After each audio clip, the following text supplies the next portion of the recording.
It was said of St. Thomas that as a child he was so holy and virtuous that it seemed as if he was free of original sin. That is, St. Thomas Aquinas.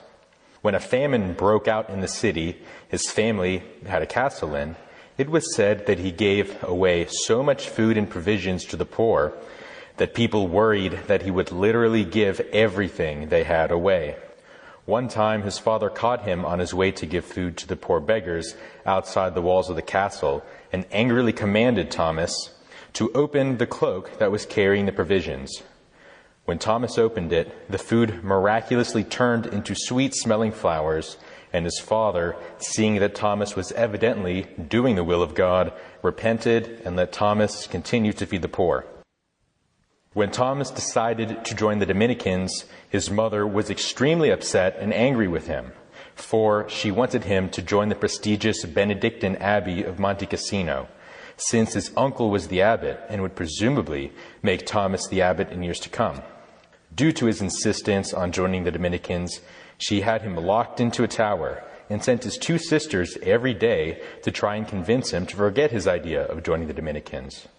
However, after meeting with Thomas a few times, one of his sisters ended up deciding to join religious life herself.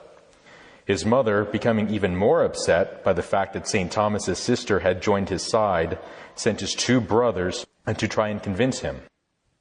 By diabolical inspiration, his brothers decided to send a prostitute to Thomas's tower in order to dissuade him from religious life in any respect if he wasn't going to do it with the Benedictines. The prostitute, however, ran out of the tower screaming after Thomas brandished a glowing hot fire poker. After she ran away, Thomas knelt in prayer and fell asleep from exhaustion. He dreamt that 2 angels appeared and tied a cincture around his waist, and the pain was so great that he woke up with a loud yell. This was an angelic cincture of chastity, and after this he admits to having never suffered even the slightest impure thought for the rest of his life. God gave Thomas this singular grace in order that Thomas might be the great doctor and theologian he was. For, as Thomas teaches us, impurity is one of, if not the greatest, dullers of the intellect. The other greatest duller of the intellect, of course, is pride. Unsurprisingly, then, St. Thomas revealed to a confessor that God preserved him from any and all temptations of pride as well. This was again so that his intellect would be like that of an angel. Thus, he is called the angelic doctor. This title is fitting for him, for St. Thomas teaches us, when angels see something in their intellect, they immediately grasp it in its entirety and have perfect knowledge of it. Thomas's intellect was so sharp that it truly seemed as if he did, in fact, have the intellect of an angel. For during the year that he was in the tower, he memorized the entire Bible, among other things. When he was finally freed and sent to the university where the Dominicans were trained, it was said that he knew more than all of his fellow students and even most of his teachers, and thus he kept silent in class out of humility. This earned Thomas the nickname the dumb ox, since everyone thought he was silent on account of stupidity. One fellow student felt so bad for Thomas that he offered to tutor Thomas, and Thomas accepted the kind help out of humility. However, as Chesterton put it, Thomas's love for truth overpowered his great humility, and on one difficult topic, the tutor made a mistake, and Thomas explained the difficult topic to the tutor with perfect clarity. The student then begged Thomas to be his tutor instead. St. Albert the Great, one of the teachers of St. Thomas, had Thomas defend one of the most difficult theses in front of the entire school, and Thomas did so with such ease that Albert remarked that although they had called him the dumb ox, his bellows would resound throughout the world. This prophecy, of course, came true in spades, for again, St. Thomas is the doctor of the Church. Moreover, as we will discuss later on, his bellows reached so far that all of modern philosophy can be described purely in reference to him. But more on that later. It was said that when St. Thomas had books written, he would have 4 scribes, each writing a different book for Thomas in 4 corners of the room. Thomas would take turns walking to each one, dictating what to write for maybe a paragraph or so, and then move on to the next one, and the next one, and the next one, managing to keep his train of thought for 4 different works intact at the same time. And if anyone here has read St. Thomas's work, he can attest that these books of his are not exactly light reading. St. Thomas would go to monasteries and friaries of different religious communities to debate, and they would kick him out because he would take on all of their theologians at once and shred their arguments with such kindness, gentleness, and charity that it just drove them crazy. He was also a holy mystic. He was known to levitate and break into ecstasy while celebrating Mass. He healed several people while he was still alive, and of course, after he died as well. One night, he was writing his commentary on Isaiah, and the secretary heard several voices coming from his room. St. Thomas left his room, and the secretary saw that no one else left the room. He then asked Thomas who the other voices were. St. Thomas said he would tell him, but only if he promised to tell no one until after his death. Thomas said that Saints Peter and Paul appeared and explained the passage to him. However, not only would Saints Peter and Paul appear to Thomas regarding his writing, but so would Christ himself on at least 3 separate occasions to confirm to Thomas that Thomas was writing accurately. On the last appearance of Christ, Christ said to Thomas, "You have written well of me, Thomas. What would you have as your reward?" Thomas said, "Nothing but thee, Lord." St. Thomas once told St. Bonaventure that his greatest source of knowledge was not books, but the crucifix, and when in need of an answer to difficult questions, he would pray before a crucifix, petition his guardian angel, and even put his ear to the tabernacle. He did this so much that one time his guardian angel appeared to him to tell him that certain things are to remain mysteries until one goes to heaven, and to stop asking him. Pope Urban IV, who instituted the feast of Corpus Christi, asked St. Thomas and St. Bonaventure to each compose a sequence for the Mass. And after writing them, they both went to the Pope, and St. Thomas read his first. By the time Thomas finished, Bonaventure, having been literally enraptured by the beauty of Thomas's words, had ripped up his own piece, for in his opinion, it was nothing compared to what Thomas had written. But alas, even Thomas would cease writing, and said even that what he himself wrote was all but straw, after having received a vision from heaven. When St. Thomas was dying and made his general confession, the confessor left the room in tears and said that Thomas's confession was like that of a 5-year-old. At the Council of Trent, his Summa Theologia was put on the altar next to the Bible, and many of the canons of the Council of Trent were almost lifted verbatim from the Summa.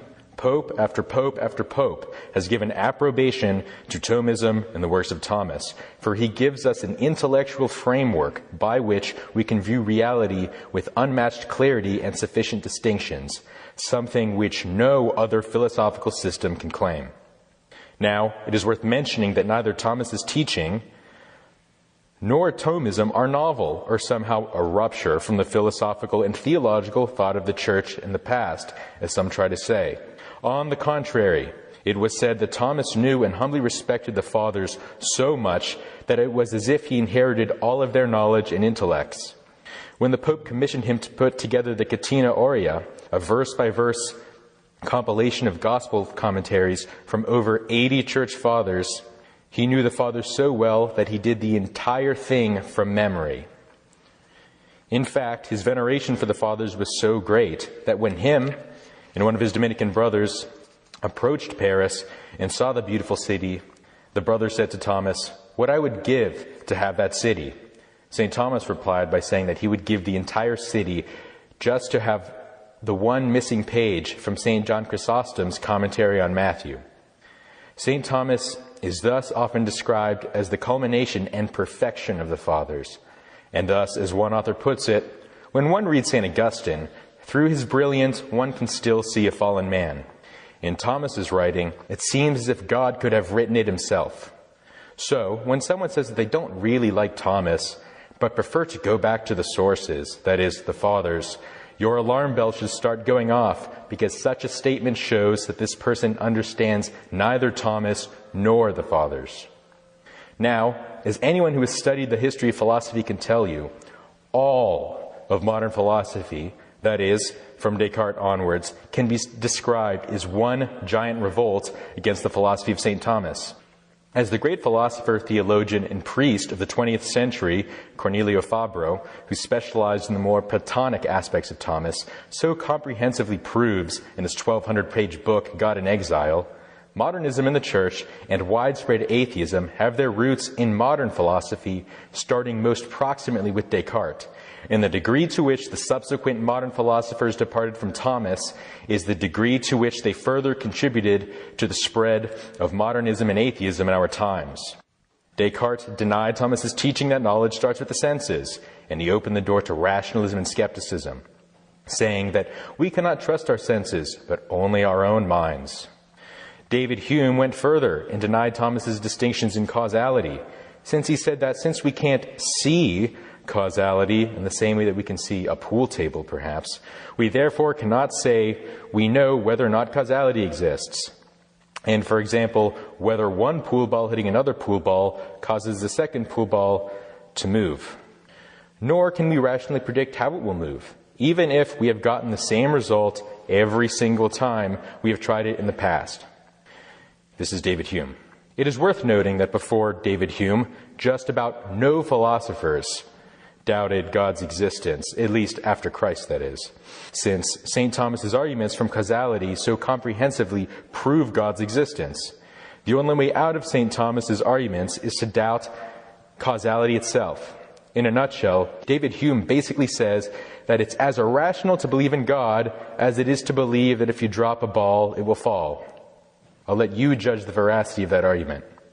Kant, being influenced by both, started to turn the basis for reality from the objective to the subjective. And then eventually, with modern phenomenology, we have that reality is less about, well, reality, that is, objective reality in the outside world, but merely my perception of it and the phenomena it causes in my mind.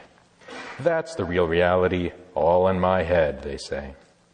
There are, of course, countless more examples, but the point is that all of this modern philosophy is, even according to their own words, a violent revolt against Thomas. Descartes said that he wanted to be the new father of philosophy, replacing Aristotle and Thomas.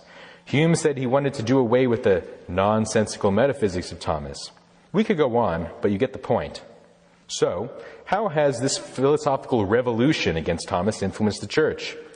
Well, as Pope St. Pius X put it, modernism is the wedding of Catholicism and modern philosophy. Modern philosophy is a revolt against Thomas, and thus modernism is a revolt against Thomas, among other things. All of the modernists either hated St. Thomas, or, as in the case of many of the influential theologians of Vatican II, they tried to reconcile Thomas with the modern philosophers who themselves rejected Thomas. But as Thomas teaches us, two contraries can't exist in the same thing at the same time and in the same respect. That is, you can't reconcile Thomas with modern philosophers who reject Thomas and systematically start with contrary premises and principles. You can't wed Christ and Baal because everything Baal stands for is a rejection of Christ. Similarly, you can't wed Thomas and the moderns because everything the moderns stand for is a rejection of Thomas. Thus, the so-called neo-Thomists of the 20th century, such as Karl Rahner, von Balthasar, Yves Congar, Gilson, Chenu, Skillebex, Maritain, de Lubac, Kung, and all of those types, to varying degrees, of course, are not real Thomists, but rather, as Father Gary Lagrange of holy memory put it, philosophical schizophrenics.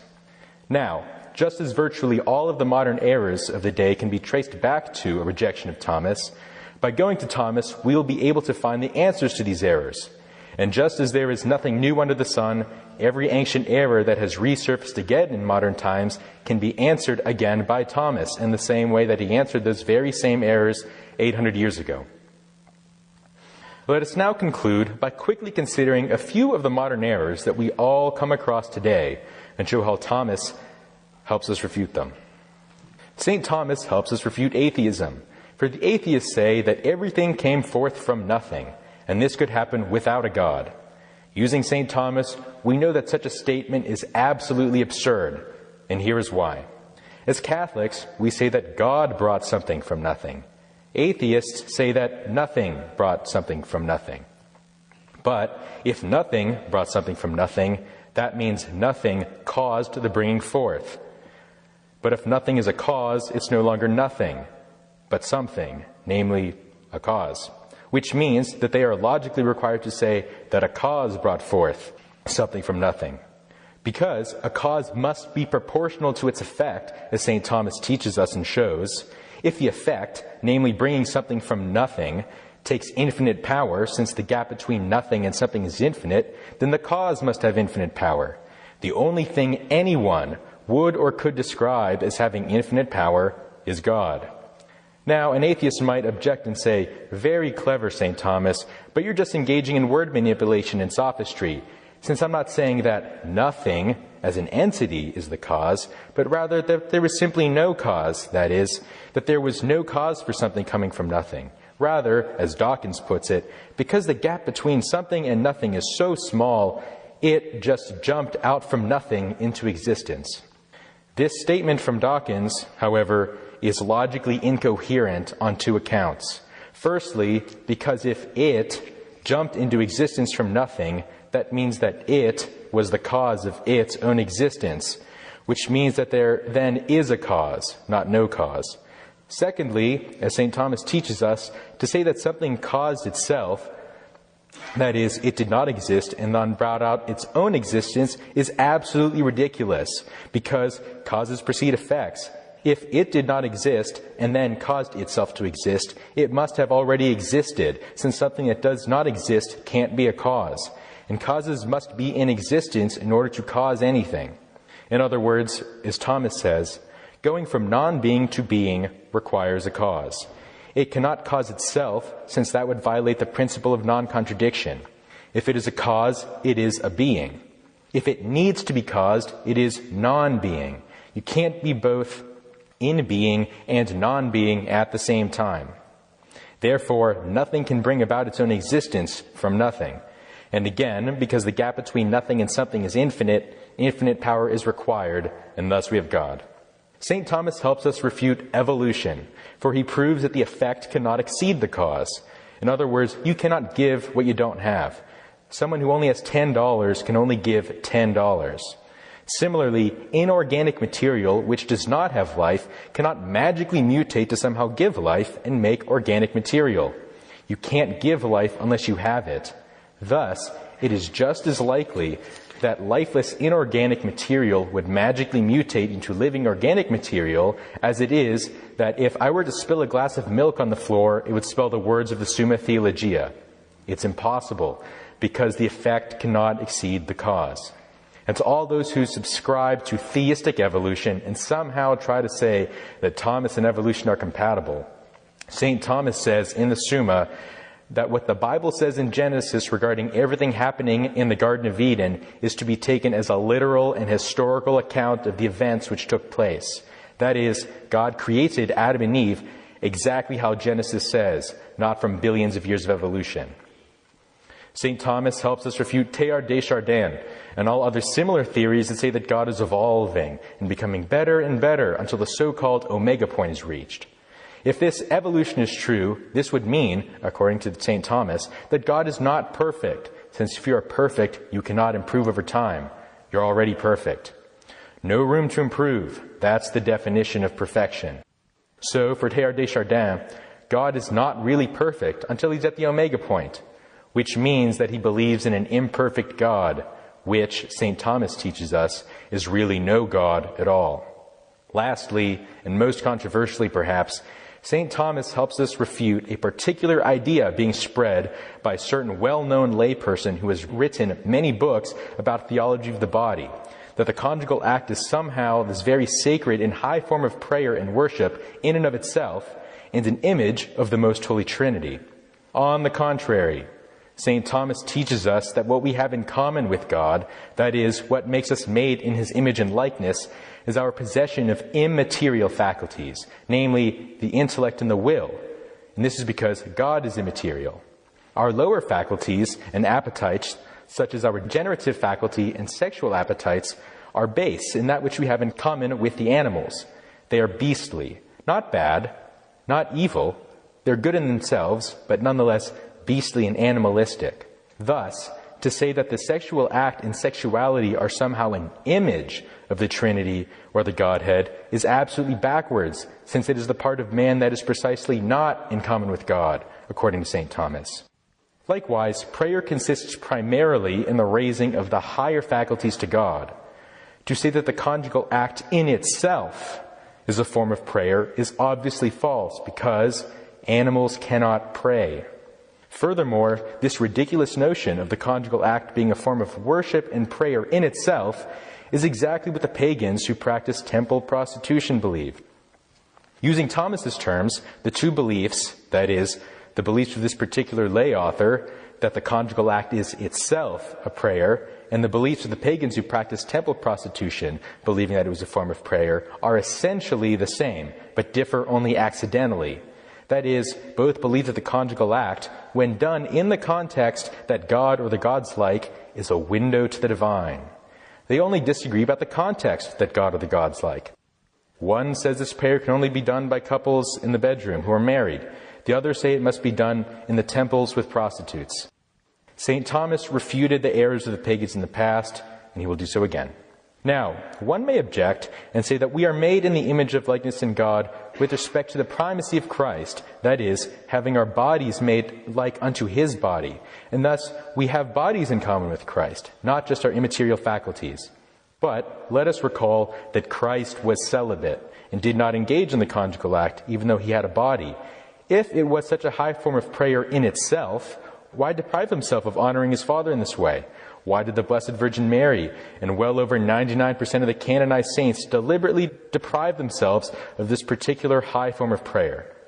Now, one may also object and observe that it is true that it is meritorious to render the marital debt. But, using St. Thomas's distinctions, we know that it is not meritorious qua the act itself, or in virtue of the act itself, but only in virtue of rendering due justice to one's spouse under the virtue of justice.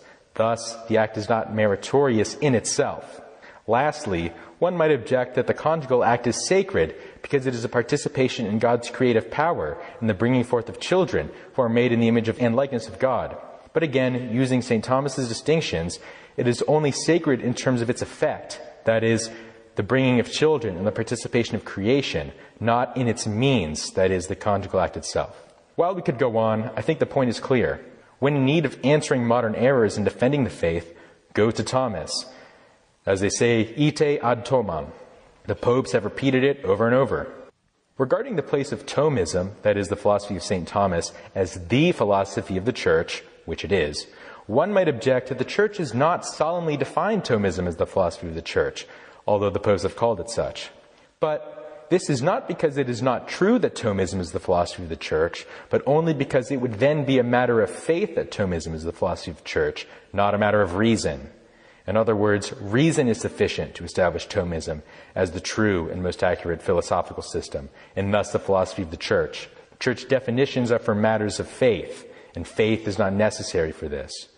But nonetheless, in the encyclical Doctoris Angelici, Pope St. Pius X warned that the teachings of the Church cannot be understood without the basic philosophical underpinnings of Aquinas' major theses.